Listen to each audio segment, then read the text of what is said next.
வியாழக்கிழமை காலையில், அதாவது இன்றைக்கி காலையில் 4 மணிக்கு எடுத்த வீடியோ தான் இது. காலையிலே குளிச்சாச்சு. வெளியில் துவச்சி போட்டிருந்த துணியெல்லாம் நல்லாவே காஞ்சிட்டு, எடுத்து போடலாம் மறந்துடுவேங்கிறதுனால வேலையை அதை எடுத்து போட்டுட்டு தான் சமையல் வேலை ஆரம்பித்தேன்.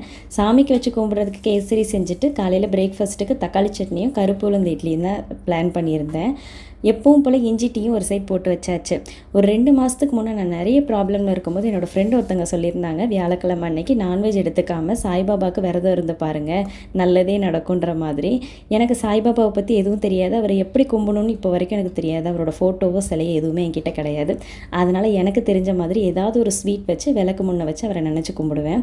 அவரோட சிலை படம் எதுவும் வாங்கக்கூடாதுங்கிறது இல்லை, அவராக என்றைக்கு என்கிட்ட வரணுன்னு இருக்கும் அன்றைக்கி வரட்டும்னு ஒரு நம்பிக்கை. காலையில் பிரேக்ஃபாஸ்ட் மட்டும் ஹஸ்பண்டுக்கு பேக் பண்ணி கொடுத்தா போதும், லஞ்ச் வேணான்ட்டாங்க. அதனால் இட்லி சட்னி கூடவே கேசரியும் பேக் பண்ணி ஹஸ்பண்டை அனுப்பியாச்சு. செடிக்கெல்லாம் தண்ணி ஊற்றி முடிச்சுட்டு அதுக்கப்புறம் என்னங்க ரெஸ்ட்டு தான். நாளைக்கு வீடியோவில் பார்க்கலாமா? பாய்.